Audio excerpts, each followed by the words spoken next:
Boleh kan? Bentar nih. Boleh. Ya. Ya.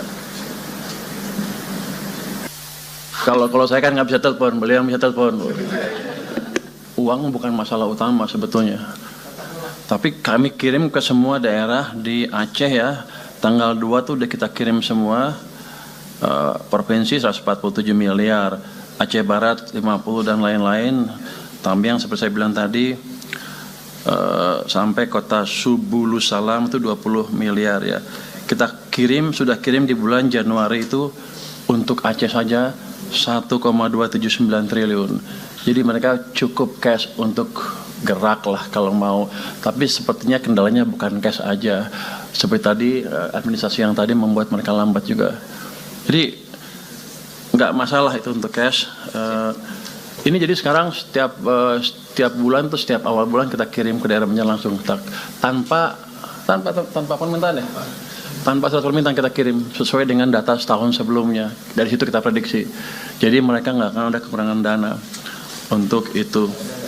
Pak Menteri, kami mohon efisiensi yang untuk Aceh agar bisa dikembalikan untuk tahun 2020. Kan saya udah bilang waktu itu akan kita ini ya, kan saya hanya belum berani ngomong ke presiden nih. Tapi ini kan dananya udah ada nih. Jadi dana bukan kendala, Anda pakai aja.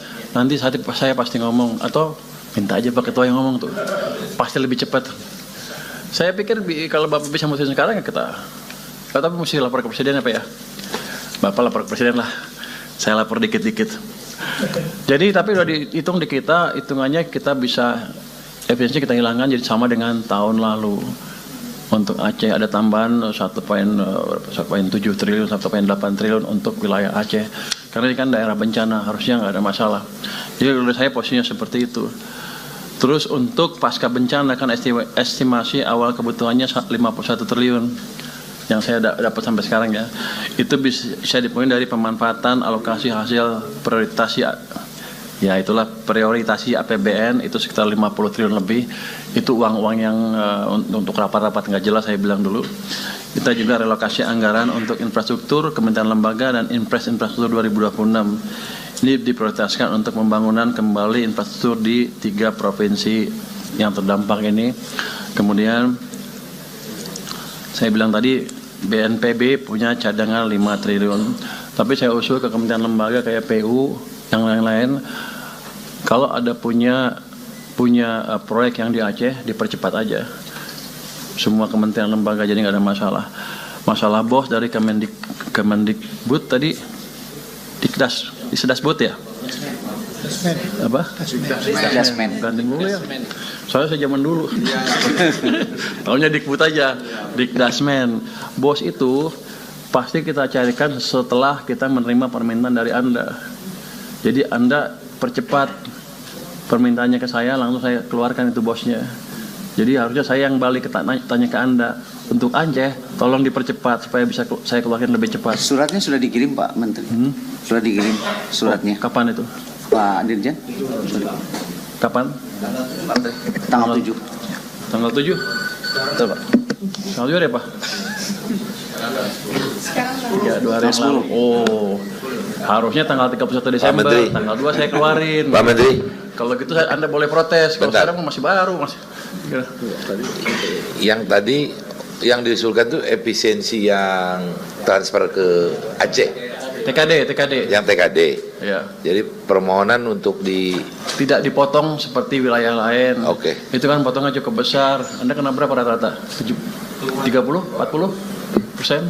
Iya, sekitar untuk kabupaten sekitar 900 miliar lebih. Oh, nggak banyak itu. Jadi kita hitung akan ada tambahan sekitar 1,7. Harusnya sih nggak ada masalah. sekarang tapi nggak terlalu yang gimana? Boleh kan? Bentar nih. Boleh. Ya. Ya.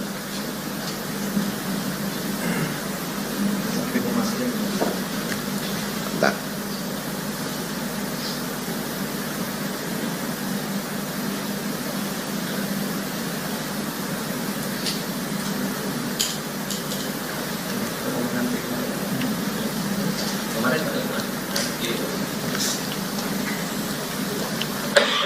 Karena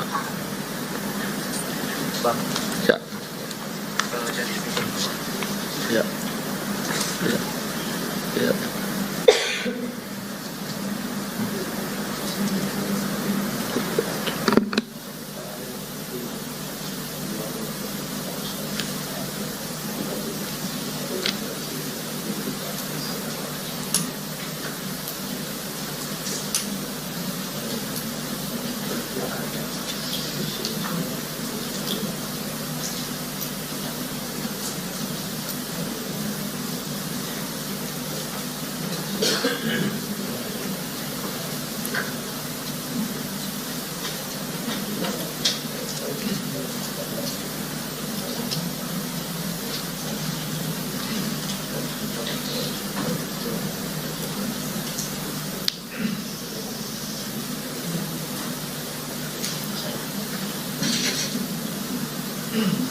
Halo, selamat pagi Pak.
Kalau saya kan nggak bisa telepon, beliau yang bisa telepon. Pak Ketua, saya nanya tadi, Bapak minta persetujuan sama pemerintah. Kayaknya minta persetujuan, jadi clear. Jadi untuk tahun ini anggaran Anda akan penuh seperti tahun lalu, nggak dipotong. Jadi dapat 1,6, 1,7 kalau nggak salah. Ya? Iya.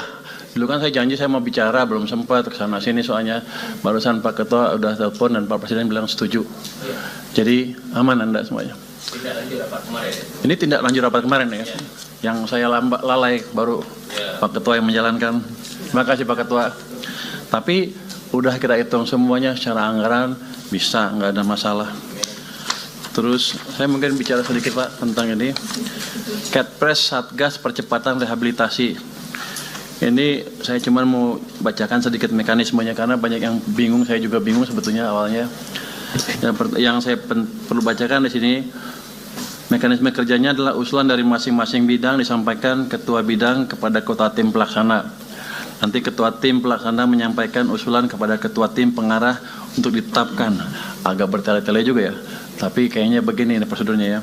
Terus anggaran pelaksanaan tugas Satgas diusulkan oleh ketua tim pelaksana dan pimpinan KL terkait kepada Menteri Keuangan sesuai ketentuan perundang-undangan ya. Terus segala pendanaan untuk pelaksanaan Kepres ini bersumber dari APBN dan sumber lain yang sah. Yang saya ingin bacakan lagi adalah prosedur penganggaran rehab rekon pada DIPA Kementerian Lembaga. Ini beda dengan punya Anda ya. Anda belanja langsung aja. Siap. Yang tadi besok bisa ya. Pak lagi. Sesuai Kepres nomor 1 2026 tentang Satuan Tugas Percepatan Rehabilitasi dan Rekonstruksi Pasca Bencana Alam di Provinsi Aceh, Provinsi Sumatera Utara, dan Provinsi Sumatera Barat, Kemenko PMK bertindak sebagai Ketua Tim Pengarah Satuan Tugas dan Mendagri sebagai Ketua Tim Pelaksana untuk harmonisasi program bagi kementerian lembaga yang akan menyalurkan bantuan. Yang kedua, berdasarkan program dan rencana kerja anggaran yang telah mendapat persetujuan Satgas, KL yang mendapatkan penugasan menyampaikan usulan anggaran kepada Menkyu. Jadi sana ke sini Pak. Kemudian yang ketiga, pemenuhan anggaran dapat menggunakan RO khusus dan atau ABT dari BABUN. Ya. Pimpinan Kementerian Lembaga menerbitkan surat keputusan Menteri atau pimpinan lembaga dan surat pernyataan tanggung jawab mutlak untuk menggunakan anggaran yang ada pada RO khusus. Yang kelima, dalam hal anggaran RO khusus tidak mencukupi, Kementerian Lembaga melakukan optimalisasi dari alokasi anggaran yang tersedia untuk melaksanakan kegiatan yang terkait dengan pemulihan pasca bencana di Sumatera. Yang keenam, terhadap hal anggaran KL tetap tidak mencukupi, pimpinan KL dapat mengajukan anggaran belanja tambahan kepada Menteri Keuangan. Jadi mungkin itu prosedur yang mesti diikuti oleh kementerian lembaga ke depannya supaya semuanya clear. Mungkin demikian update dari kami Pak. Terima kasih. Wassalamualaikum warahmatullahi wabarakatuh. Terima kasih Pak Menkyu. Sekarang sudah semua ya, sudah menyampaikan, tinggal kita ambil kesimpulan rapat pada siang hari ini. Luar biasa, produktif sekali. Silakan Prof. Izin Pak, izin Pak, klarifikasi Pak untuk update. Ya, Nggih. dari Kemen. Nggih, izin Pak Kemdikdasmen Pak, terkait dengan Mebler yang tadi Pak Tito sampaikan. Jadi minggu depan bos cair Mebler Pak langsung bisa digunakan. Minggu depan kami akan datang mengumpulkan semua dinas untuk verifikasi berapa kebutuhannya Pak. Kemudian minggu kedua Februari kita akan lakukan verbal, kita berikan bantuan revit. Jadi Pak Tito kita siapkan. Oke. Ya, saya kira ini bagus sekali pimpinan. Jadi kan BOS itu mekanismenya dari Kementerian Dikdasmen sama seperti Menteri Kesehatan, langsung BOK, Badan Bantuan Operasional Kesehatan itu langsung ke rumah sakit, ya, nggak melalui Pemda, mohon maaf nih ke Pemda. Jadi dari Dikdasmen langsung kepada sekolah. Tapi tolong lengkapi dengan petunjuk teknis kepada sekolah itu yang memberikan power kepada mereka, nggak ragu-ragu bahwa uang itu bisa digunakan untuk beli mebeler, peralatan sekolah dan lain-lain, sehingga mereka bisa nggak ragu-ragu menggunakan itu. Terima kasih. Ya, sepatnya ya, juklak juknisnya. Silakan Prof.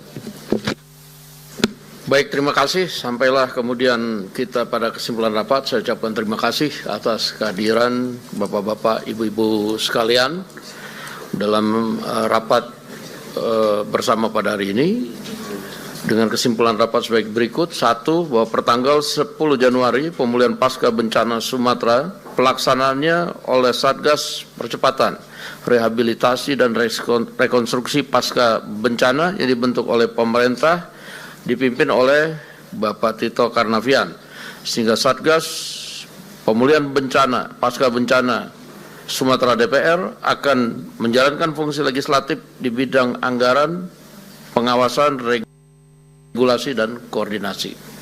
Kemudian yang kedua, rehabilitasi dan rekonstruksi pasca bencana Sumatera yang dilakukan dengan skala nasional yang terintegrasi dengan seluruh kementerian dan lembaga yang tergabung dalam Satgas Percepatan Rehabilitasi dan Rekonstruksi Pasca Bencana Sumatera akan melakukan percepatan-percepatan yang dianggap perlu.